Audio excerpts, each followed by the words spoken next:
continuación vamos a hablar sobre histoplasmosis, ¿ya? Histoplasmosis.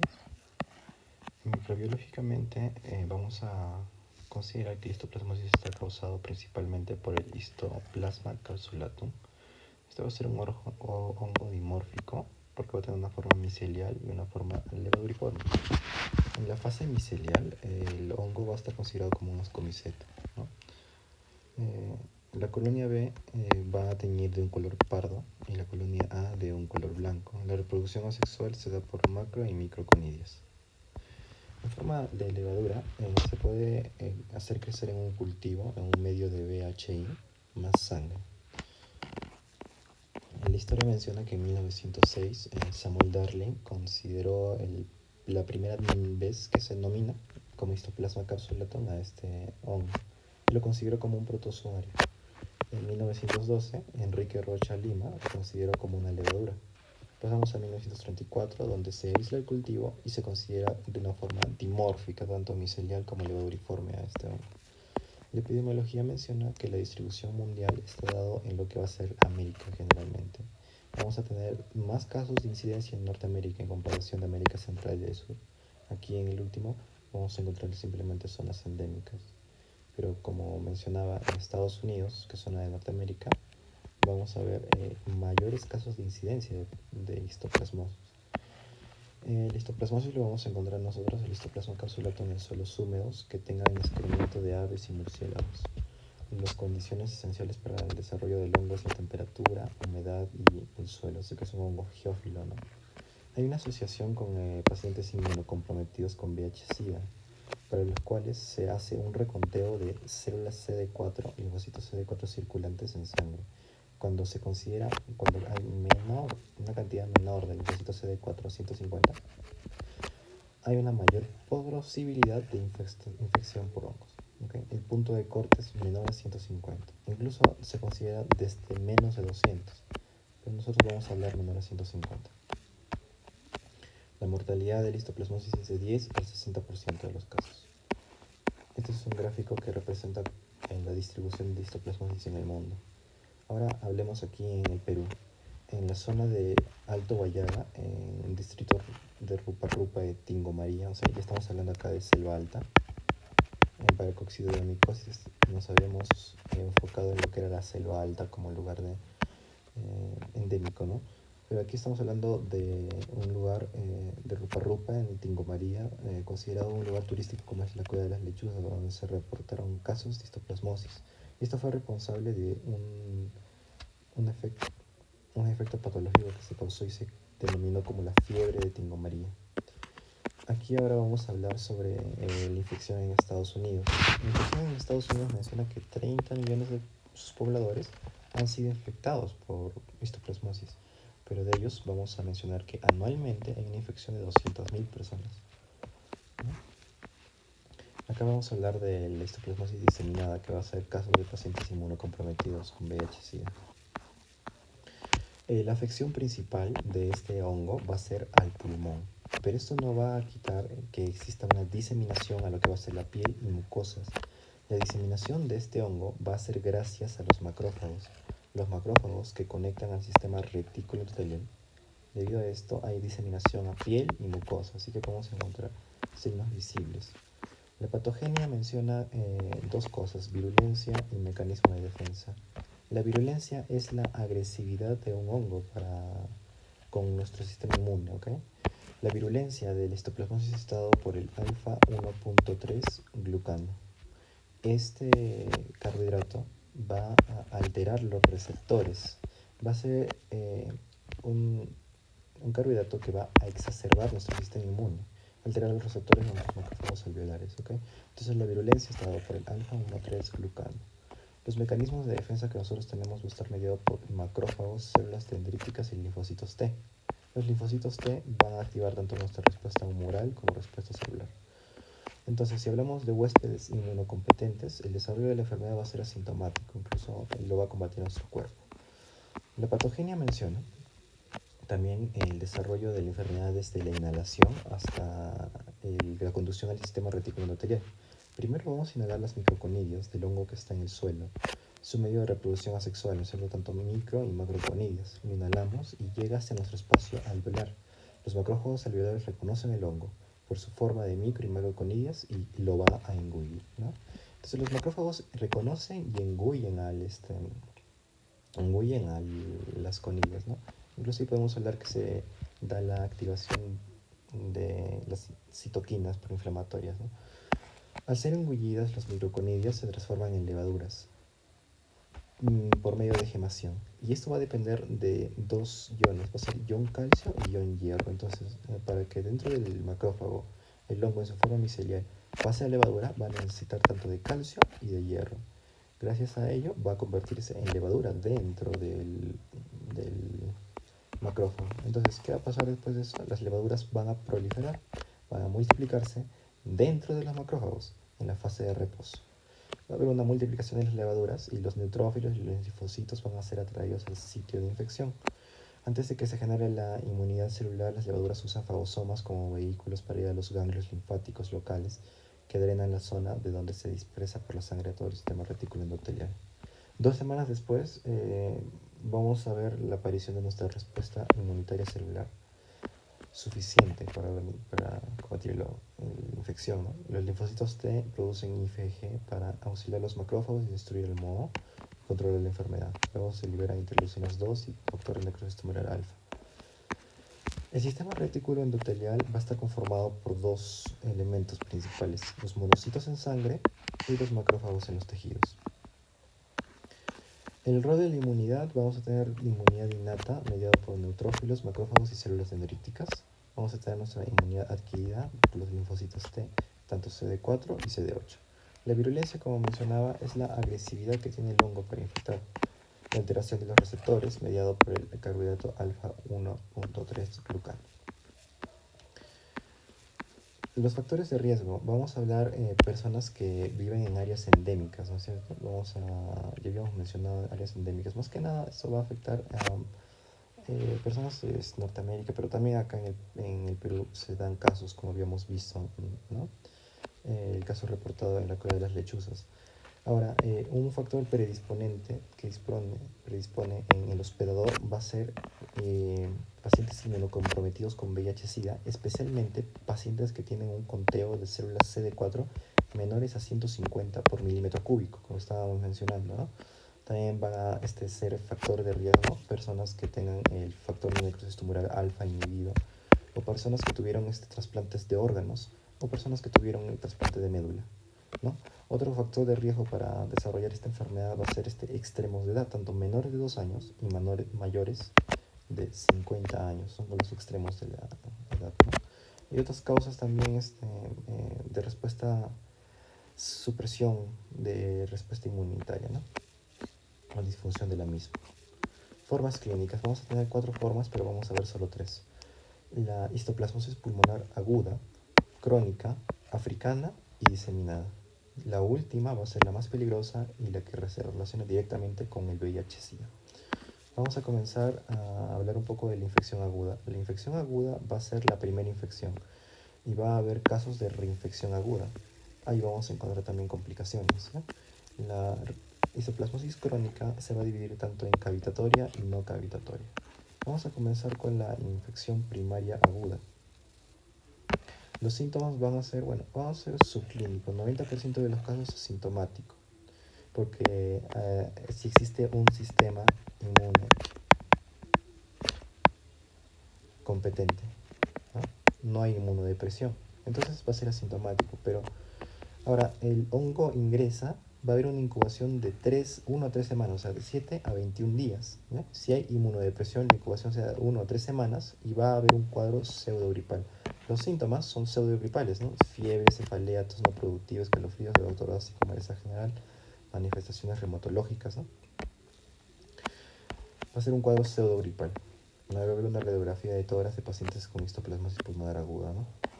Las complicaciones son 4. Vamos a tener complicaciones a nivel de corazón, pericarditis. Vamos a tener lesiones solitarias tanto en el intestino y en los pulmones, el mayor porcentaje que van a ser los histoplasmomas, ¿no? Vamos a tener luego granulomas mediastinales y fibrosis mediastínica, ¿no? Esas complicaciones pueden darse por reinfección y por la cantidad de hongos inhalados. O sea, podemos inhalar gran cantidad de hongos y nos podemos infectar. El asunto es que si una persona va a la selva, quiera o no, va a infectarse con hongos que están en el aire. Pero como la mayoría de personas tenemos el sistema inmunocompetente, no vamos a desarrollar cuadros clínicos, ¿no? Pero si tenemos inmunodepresión, podemos ver el desarrollo de estas enfermedades, ¿no? Por eso se da el cuadro pseudogripal, ¿no? Pero aquí mencionamos pues la cantidad de hongos inhalados, porque va a ser inevitable que inhalemos hongos si es que vamos a zonas endémicas, ¿ya? Pero si hay mayor cantidad de hongos inhalados, tenemos el sistema inmunodeprimido, ya podemos desarrollar complicaciones incluso. Vamos a hablar de cada una de ellas. La pericarditis se desarrolla en el 5 a 6% de los casos. Se considera como un dolor precordial y se le suma fiebre, ¿no? Para hacer un diagnóstico diferencial podemos ver palpitaciones que son latidos cardíacos fuertes y acelerados, ¿no es cierto? Taquicardia y dolor incluso. Hay falta de aire al estar acostado, hinchazón en el vientre y abdomen, cansancio, sensación general de debilidad, estar enfermos, incluso tos e hinchazón de las piernas o pies, ¿no? Histoplasmoma es poco frecuente, pero mayormente afecta a lo que va a ser el pulmón y el intestino. Crece con los años. Son lesiones unitarias que vamos a encontrar, por ejemplo, acá en esta radiografía, ¿no? Son lesiones solitarias, pero el mayor porcentaje van a afectar el pulmón y el intestino. El granuloma mediastínico va a ser la inflamación de los ganglios linfáticos del mediastino. Vamos a tener de un promedio de 8 a 10 centímetros esta inflamación y va a tener la característica de penetrar las vías respiratorias. Estamos acá viendo complicaciones. Y por último, la fibrosis mediastinal, que va a ser considerado como inflamación, ¿no es cierto? Inflamación y puede afectar también las estructuras contiguas y puede producir síntomas obstructivos. Se puede ver también en radiografías, ¿no? La reinfección aguda es la reexposición a un inóculo grande, ¿no? Como estábamos mencionando. Gran cantidad de hongos que se pueden inhalar. Los síntomas van a aparecer a los 3 días en una reinfección aguda, ¿ok? Vamos a tener radiografía de tórax donde no vamos a encontrar adenopatías, sino los dispersos. Ahora, histoplasmosis pulmonar crónica. Vamos a ver acá que va a haber una afección en el 90% de los casos en los nódulos superiores. Entonces, acá vamos a tener el pulmón en el nódulo superior, vamos a tener afección en el 90% de los casos cuando hablamos de crónica, ¿okay? El mayor porcentaje afecta a varones con enfermedad pulmonar de base, o sea, que tengan una enfermedad previa. Los síntomas van a ser una febrícula, tos productiva, quisiproductiva, disnea, disminución de peso, sudoración, hemoptisis, úlceras orales, ¿no? Vamos a tener que también aquí, vamos a tener en cuenta una duda diagnóstica para tener un diagnóstico diferencial con lo que es el tuberculosis, ¿no? Entonces vamos a pasar a histoplasmosis diseminada progresiva. La incidencia es de 1 de 2000 casos, factores de riesgo, como estábamos mencionando, ¿no? Extremos de edad, personas trasplantadas, ¿no? Personas inmunosuprimidas, puede ser trasplante de órganos, trasplante de médula ósea. Y ahora hay también como factor de riesgo principal, personas con VIH-Sida, el 25% de los casos, ¿no? Vamos a ver personas con VIH que tuvieron reactivación, inicio de la epidemia, incidencia que disminuye con antirretrovirales, lo vamos a ver. Manifestaciones clínicas, lo que estábamos mencionando. El momento de la presentación aguda, fiebre, patomegalia, esto va a ser un poco más complementando las sintomatologías tanto de la aguda y crónica de la histoplasmosis. Manifestaciones clínicas, vamos a ver el compromiso pulmonar. Va a haber un patrón reticular en radiografía que vamos a ver. Va a haber afectar tanto pulmón izquierdo como pulmón derecho, entonces va a ser una afección bilateral. Podemos diferenciar también pues, de infección que neumonía, digamos, bacteriana, ¿no? Que solo afecta a un pulmón. Ya, hongos va a ser bilateral, un pulmón y otro pulmón, ¿no? 30% de los casos, normal. Manifestaciones clínicas. No solo va a haber compromiso pulmonar, va a haber compromiso gastrointestinal. Vamos a ver en el colon y en el ilion, ¿no? El 70% de los pacientes presentan masas, úlceras, adenitis mesentérica. Como se puede ver acá, ¿no? Es como especie de inflamación o obstrucción de lo que va a ser el colon y el ilion, ¿no? O sea, el compromiso gastrointestinal.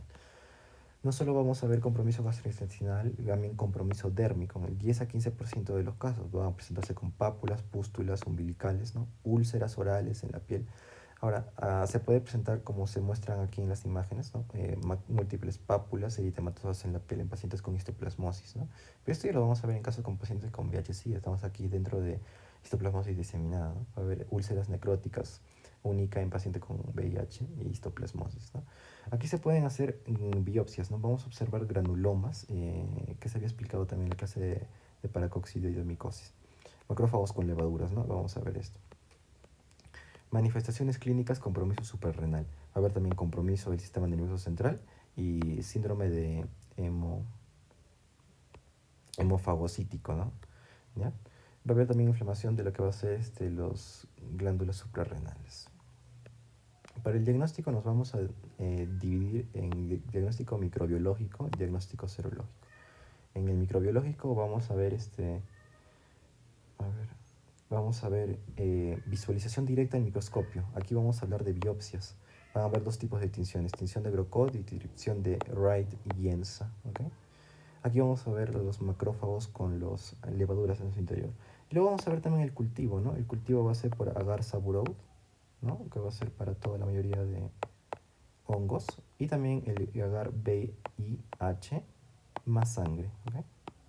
El asunto con el agar, con los cultivos, es que van a demorar más. ¿Ya? Y lo vamos a ver en la siguiente diapositiva, ¿no? El rendimiento diagnóstico va a depender de la variante clínica. Serológico, vamos a ver detección de antígenos, que va a ser la serología directa, y la detección de anticuerpos, la serología indirecta. Como estábamos hablando, ¿no? Vamos a hablar de la microscopía directa, ¿no? Este método microbiológico para de diagnóstico. Había hablado de la tinción de Wright-Gienza y de la tinción de plata metenamina de Grocott. Ya, estas dos métodos de tinción que van a ayudar para ver la biopsia bajo el microscopio va a tener una sensibilidad diagnóstica de 10 a 15%, muy baja comparado con lo que va a ser la detección mediante cultivo, mediante los agares, ¿no? Aquí estamos hablando del agar tanto Saburó, VIH, perdón, más sangre, pero el asunto es que va a tener un tiempo de espera mayor, pero la sensibilidad va a ser también más alta, de un 88%. ¿Ya? Entonces, lo que se va a optar mejor va a ser por las pruebas serológicas. ¿Sí? Las pruebas serológicas va a ser el mejor diagnóstico. Vamos a tener aquí para la histoplasmosis diseminada una sensibilidad de 70-80% y para la histoplasmosis crónica de un 90-100% sensibilidad, y para la histoplasmosis aguda un 95%. En todos los casos es bastante alto la sensibilidad. Pero siempre vamos a tener en cuenta que el diagnóstico altamente específico va a ser el PCR, ya muy aparte de la serología y los cultivos. La detección de antígenos, ¿no? Si hablamos de detección de antígenos, vamos a hablar de la infección aguda, detección de anticuerpos a infección crónica, ¿no? Se puede deducir, ¿no? La infección aguda va a ser la primera infección. La primera infección, el cuerpo todavía no desarrolla respuesta inmunitaria, así que no desarrolla anticuerpos contra la infección. Entonces vamos a ver solamente detección de antígenos en pruebas serológicas. En cambio, cuando ya la enfermedad lleva mucho tiempo, el cuerpo ya desarrolla lo que van a ser anticuerpos. Entonces, si hablamos de detección de anticuerpos, hablamos de infección crónica. El tratamiento va a ser principalmente por azoles y anfotericina B. El cuadro subagudo de la enfermedad se va a tratar con itraconazol. Es un azol, el itraconazol, ¿ya? Y luego el moderado vamos también a tratar con itraconazol. Pero si hablamos de severo, vamos a tratar con anfotericina B. El tratamiento de histoplasmosis pulmonar crónica es un tratamiento largo.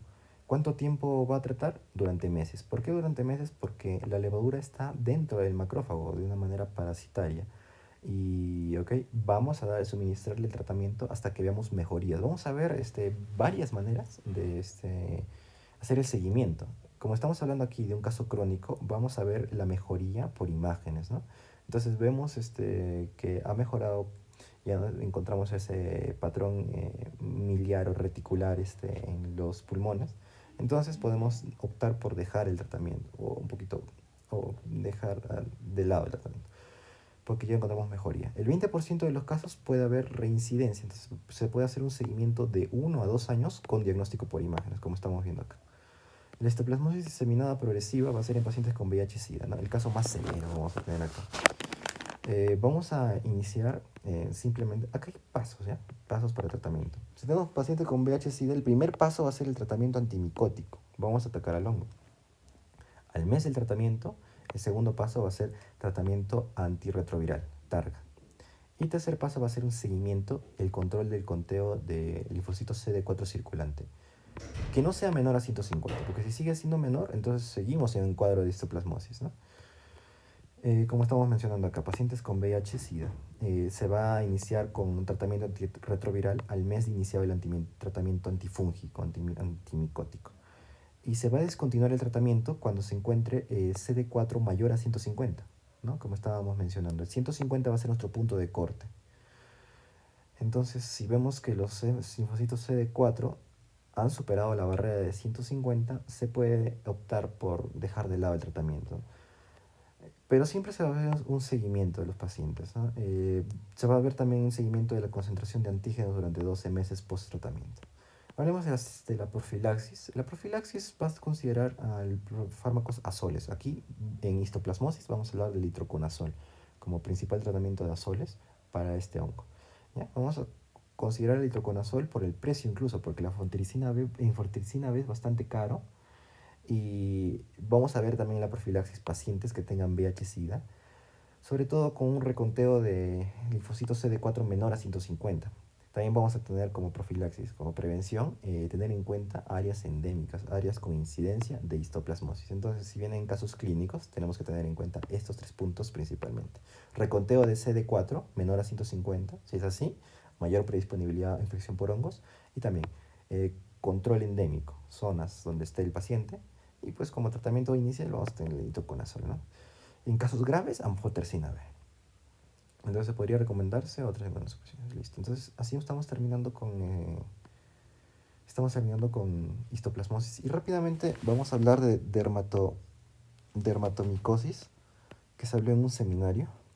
La dermatomicosis va a ser el principal causante de lo que va a ser la tiña. Vamos a tener nosotros dermatofitos, vamos a tener sexuados y asexuados. Dentro de los asexuados vamos a tener a la triada de los dermatomicosis. A los microsporum, a los tricofitón y a los epidermofitón. Los microsporum van a afectar la piel, pelo y rara vez van a afectar a lo que va a ser las uñas. Los tricofitón van a afectar todo, piel, pelo, uñas. Y los epidermofitón solo piel y uñas. Ahora, ¿qué tienen en común tanto la piel, pelo y uñas? Es que los tres van a tener queratina. Y los dermatomicosis van a tener queratinasa, que va a atacar a la queratina. Y la queratina la vamos a encontrar tanto en piel, pelo y uñas. Entonces por eso se desarrollan estos cuadros de tiña, ¿no? Como se puede observar acá. Este va a ser una tiña sobre todo en la parte epidérmica. Son hongos que van a atacar la parte de la epidermis. Y si hablamos de epidermis, vamos a hablar que va a atacar desde el estrato espinoso hasta el estrato basal. ¿Ya? Este va a ser su rango de acción. Entonces, el periodo de incubación de estos hongos va a ser de 1 a 2 semanas, 7 a 15 días, ¿no? Y se va a presentar con placas eritematosas. El diagnóstico va a ser por un examen directo de KOH para poder ver las cifras de los hongos. El factor predisponente va a ser la higiene, hacinamiento y humedad. Entonces, así rápidamente estamos terminando con lo que va a ser dermatomicosis y continuamos con parásitos.